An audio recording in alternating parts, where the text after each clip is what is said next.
বন্ধুর রুমে আসলাম, বন্ধু ভালোবেসে চা তৈরি করলো, কিন্তু চাটা ভাই লবণ বেশি।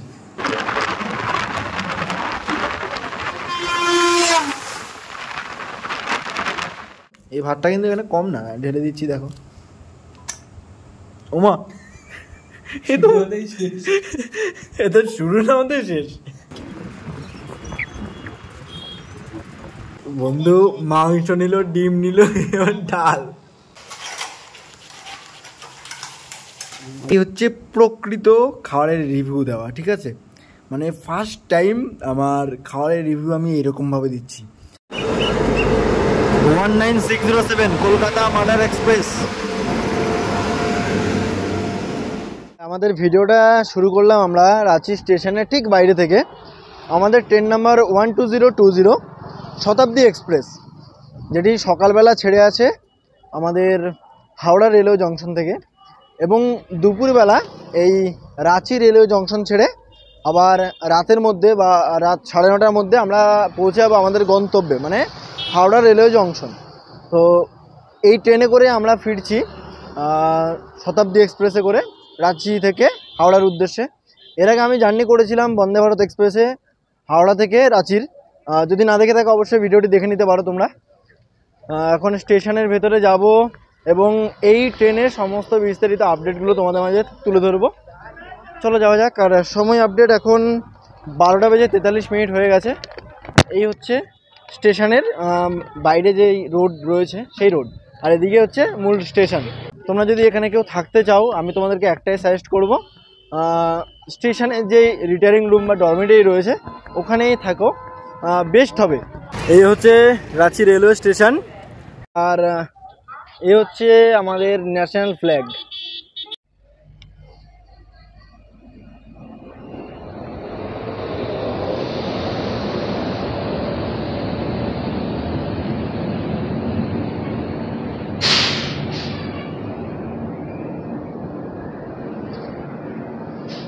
এই যে ট্রেন জাস্ট হাওড়া থেকে আসলো রাঁচিতে, আবার এই ট্রেনে কিন্তু এগিয়ে যাবে হাওড়ার উদ্দেশ্যে, আর আমি এই ট্রেনে যাত্রা করব। আমার হচ্ছে C1। এদিকে দাঁড়িয়ে রয়েছে বন্দে ভারত এক্সপ্রেস, যেটা পাটনা থেকে রাঁচির মধ্যে চলাচল করে, আর এদিকে হচ্ছে আমাদের শতাব্দী এক্সপ্রেস। 13:25, মানে 1:25। চলো ভেতরে প্রবেশ করা যাক।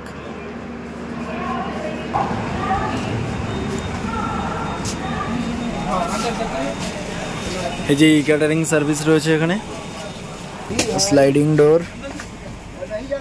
চলো আমাদের ট্রেন ডিপারচারের টাইম হয়ে গেছে, আর হাতে মাত্র 1 মিনিট টাইম রয়েছে। 1 মিনিট পরে আমাদের ট্রেন ছেড়ে যাবে। এটা এমন নয় যে বন্দে ভারত এক্সপ্রেস বা তেজস এক্সপ্রেস এটা গেটেও দাঁড়াতে পারবে, ঠিক আছে? এই একটা প্লাস পয়েন্ট মানে শতাব্দী এক্সপ্রেসের ক্ষেত্রে, মানে ট্রেনে সফর করলে গেটের পাশে আসবে এই যে সাউন্ডটা, ঠিক আছে, বেশ দারুণ লাগে। এবং ট্রেন থেকে যে বাইরের দৃশ্যগুলো দেখা বা গেটের কাছে এসে বাইরের দৃশ্যগুলো দেখা, এই অনুভূতিটা বেশ একদমই অন্যরকম। 1A2 দুটো কোচ রয়েছে, আর সিসি রয়েছে টোটাল 60টি, মানে টোটাল এই 9টি কোচ, এবং সামনে রয়েছে ইঞ্জিন। বাস এই হচ্ছে আমাদের এই ট্রেনের কোচ পজিশন, তোমাদেরকে জানিয়ে দিলাম। ট্রেনের ভাড়াগুলো আমি স্ক্রিনের পাশে শেয়ারও করে দিলাম তোমাদের সুবিধার্থে।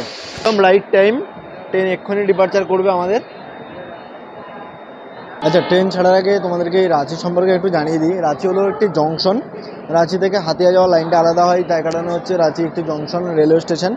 3 নম্বর প্ল্যাটফর্ম থেকে ডিপারচার করবে। রাঁচি হচ্ছে আমাদের সাউথ ইস্টার্ন রেলওয়ে জোনের, রাঁচি নিজেই একটি হলো ডিভিশন, আর আমরা সাউথ ইস্টার্ন রেলওয়ে জোন থেকে চলে যাবে একেবারে ইস্টার্ন রেলওয়ে মানে হাওড়া জংশনে। চলো, আমাদের প্রথম স্টপেজ হচ্ছে মুড়ি junction.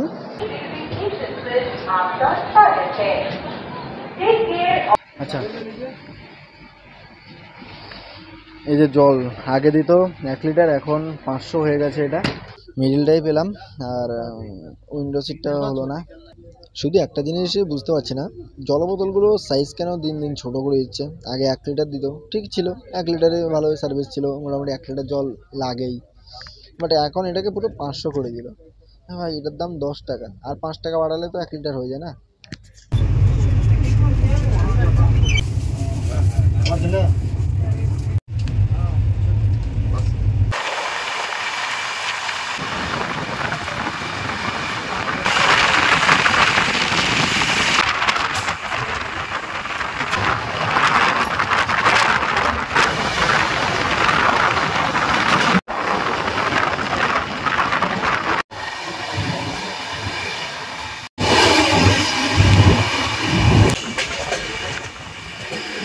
Alonso, again up one.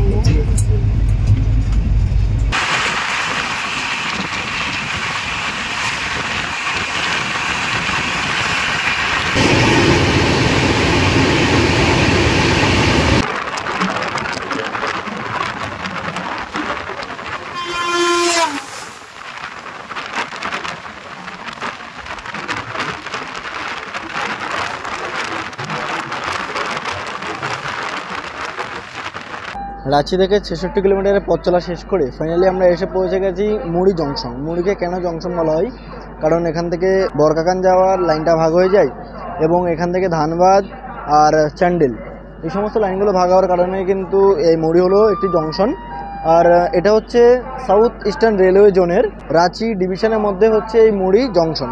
যাই হোক, এখানে আমাদের ট্রেনের 2 মিনিটে হল, ট্রেন মোটামুটি 7 মিনিট মতো লেটে রান করছে। মুড়ি জংশন ছাড়লো আর আমাদের খাওয়ারও চলে আসলো। জল রয়েছে এদিকে, এদিকে স্যান্ডউইচ রয়েছে একটি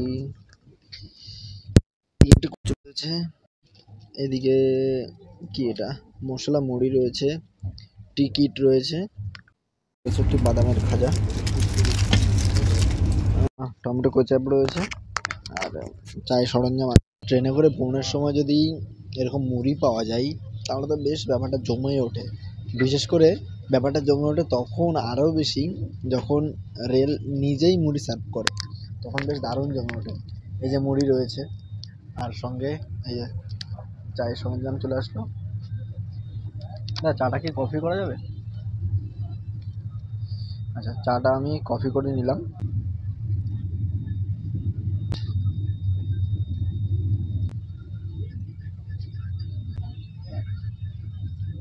নিজের বানানো চা অসম্মান করবো না, দেখি কেমন হলো। বেশ ভালোই বানিয়েছি। মোটামুটি ভবিষ্যতে যদি কিছু করতে না পারি তাহলে এই চায়ের ব্যবসাটাই চলবে। এবার আমাদের সাথে দেখা হবে 12802 পুরী পুরুষোত্তম এক্সপ্রেস। চলো দেখে নিই।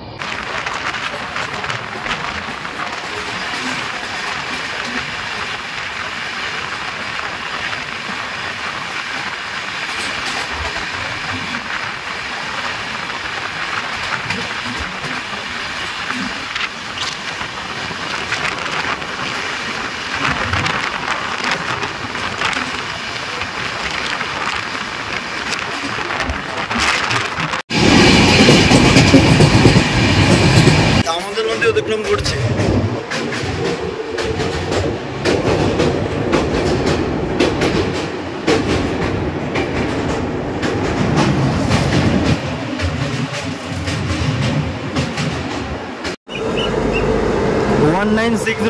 Kolkata mother express.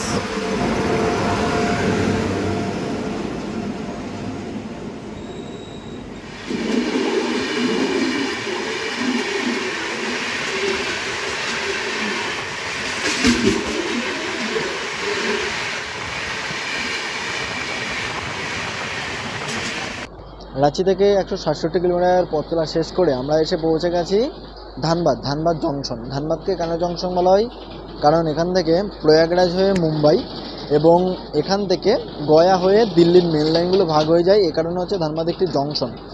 আর আসানসোলের লাইন তো ভাগ হয়ে যাচ্ছে। আর আমি যে লাইনে আসলাম সেই লাইন মানে বেশ গুরুত্বপূর্ণ একটি রেলওয়ে জংশন হচ্ছে এই ধানবাদ। এটি হচ্ছে ইস্ট সেন্ট্রাল রেলওয়ে জোন এবং ধানবাদ নিজেই হলো একটি ডিভিশন। ঠিক আছে, আমাদের এই ভ্রমণের মধ্যে টোটাল 3টে রেলওয়ে জোন পড়বে। তো এটি হচ্ছে আমাদের সেকেন্ড রেলওয়ে জোন। এরপরে কিন্তু আমরা ইস্ট রেলওয়ে জোনে প্রবেশ করব ধীরে ধীরে। আর ধানবাদ খুবই গুরুত্বপূর্ণ এবং ঝাড়খণ্ডের দ্বিতীয় বৃহত্তম মহানগর হচ্ছে এই ধানবাদ।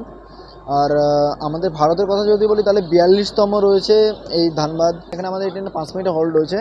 সময় আপডেট 5টা বেজে 36 মিনিট। ট্রেন ছেড়ে যাবে 40-এ। অনেকটা বিফোর টাইম নিয়ে আমরা পৌঁছে গেলাম এই ধানবাদ রেলওয়ে স্টেশনে। এটা হচ্ছে 11447 হাওড়া জব্বলপুর শক্তিপুঞ্জ এক্সপ্রেস। ঠিক আছে, একদম মানে যেটা বললাম ঠিক সেটাই। এটা হচ্ছে শক্তিপুঞ্জ এক্সপ্রেস। এই ট্রেনটাও বেশ একটু বিফোর টাইম নিয়ে পৌঁছালো এই স্টেশনে। যাই হোক, এই যে আমার ট্রেন আর 2 মিনিট পরে ডিপার্চার করবে। রিক্স নেওয়াটা খুবই চাপের হয়ে যাবে। এর আগে একবার রিক্স নিয়েছিলাম, সেই রানাঘাট রেলওয়ে স্টেশনে আমাকে সারাটা রাত কাটাতে হয়েছিল। কাজ করবো এখন দুর্গাপুরে, সেখানেই যাব। দুর্গাপুর থেকে যাব আগামীকাল, আবার দুর্গাপুর থেকে ডাইরেক্ট স্প্ল্যানেড থেকে ডাইরেক্ট দীঘা। মানে বাড়ি আর ফেরা হচ্ছে না, এটাই হচ্ছে মেনলি কথা। এখন এই যে আমার খাবারটা, মানে দুর্গাপুর ছাড়ার পরে কিন্তু ওই যে রাতের খাবারটা হয় সেটাই দেয়, বাট আমি খাবারটা পার্সেল করে নেব। যাই হোক, তোমাদেরকে ভাবলাম খাবারের রিভিউটা দেবো, তো ভিডিওটা এন্ড করব একেবারে ঘরে পৌঁছে, কারণ খাবারের রিভিউটা দিতে হবে, ঠিক আছে। আর দাদাকে বলা মাত্রই কিন্তু খাবারটা বেশ বললো যে পার্সেল করে দেবে, বেশ দারুণ লাগলো। হ্যাঁ, সার্ভিসটাও বেশ ভালোই ছিল, সব ঠিকঠাকই ছিল। আগে তো বন্দে ভারতে জার্নি করেছিলাম, সেই ভিডিও না দেখে থাকলে অবশ্যই দেখে নিও। শতাব্দী এক্সপ্রেসও জার্নি কমপ্লিট, তারপরে ক্রিয়াওগা সেটাও কমপ্লিট। মোটামুটি রাঁচি যাওয়ার যতগুলি ট্রেন রয়েছে সবগুলো ট্রেনে আমার ভ্রমণ সম্পূর্ণ করলাম আমি। ফাইনালি দুর্গাপুর রেল স্টেশনের বাইরে আসলাম, এই হচ্ছে বাইরে, ঠিক আছে, দুর্গাপুর রেল স্টেশন। ফাইনালি বন্ধুর কাছে চলে আসলাম, আর বন্ধু আসা মাত্রই আমাকে চা করে দিল। ভাই সেরা, তুই সেরা। আর চাটা করলো কিসে দেখো, এই যে হচ্ছে আমার বন্ধুর জীবন। বন্ধুর রুমে আসলাম, বন্ধু ভালোবেসে চা তৈরি করলো, কিন্তু চাটা ভাই লবণ বেশি। চায়ের লবণ দিতে কবে শিখলি? দুধ চায় লবণ কে দেয় ভাই? আমি কেমন কমু বানাইছি লাল চা, খারাপ হয়ে গেছে, দুধ ঢালাই দিয়েছি, দুধ চাই গেছে। এই হচ্ছে প্রকৃত খাবারের রিভিউ দেওয়া, ঠিক আছে।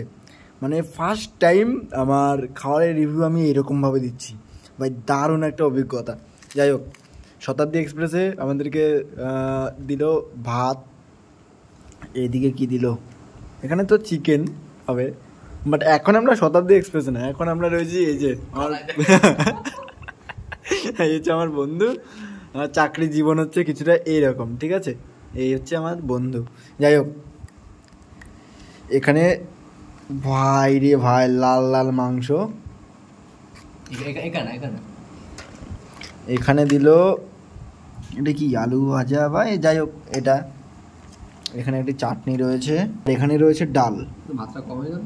বাস, এই হচ্ছে টোটাল আমাদের খাওয়া দাওয়া। তো ভাত এখানে যে কোয়ান্টিটি দিল, এতে আমার হবে না। আমি যদি আগে জানতাম এই পরোটাটা নিতাম না, ভাত আরও একটা চেয়ে নিতাম। যাই হোক, পার্সেল করে দিল। সো এই ভাতটা এবার এখানে ঢালবো, আর এই হচ্ছে আমার আরও ভাত, ঠিক আছে। এই ভাতটা কিন্তু এখানে কম না, ঢেলে দিচ্ছি দেখো। ওমা, এ তো শুরু না হতে শেষ, কি গল্প লিখবো। যাই হোক, এই যে শতাব্দীর ভাত খাচ্ছে আমার বন্ধু। বন্ধু মাংস নিল, ডিম নিল, এবার ডাল, ভাজিগুলো। শতাব্দী এক্সপ্রেসের খাবারের রিভিউটা কিন্তু এরকমই হওয়া উচিত, কি বলিস। আর তার সঙ্গে চলছে গোপাল ভাঁড়। দেখো, এই সমস্ত জিনিসগুলো বাড়িতে ধোয়ার তো কখনো সৌভাগ্য হয়নি, তো বন্ধুর কাছে আসলাম, ভাবলাম একটু হেল্প করি। যাই হোক, এখন এগুলো ধোয়াধাই চলছে। আমি জিনিসগুলো একটু ভালোভাবে মেজে দিলাম, এখন আমার বন্ধু ধোয়াধাই করছে। এই যে এই হচ্ছে আমার বন্ধুর লাইফ। সরকারি চাকরি যে যে করতে চাও, এরকম অবস্থা হতে পারে তোমাদেরও।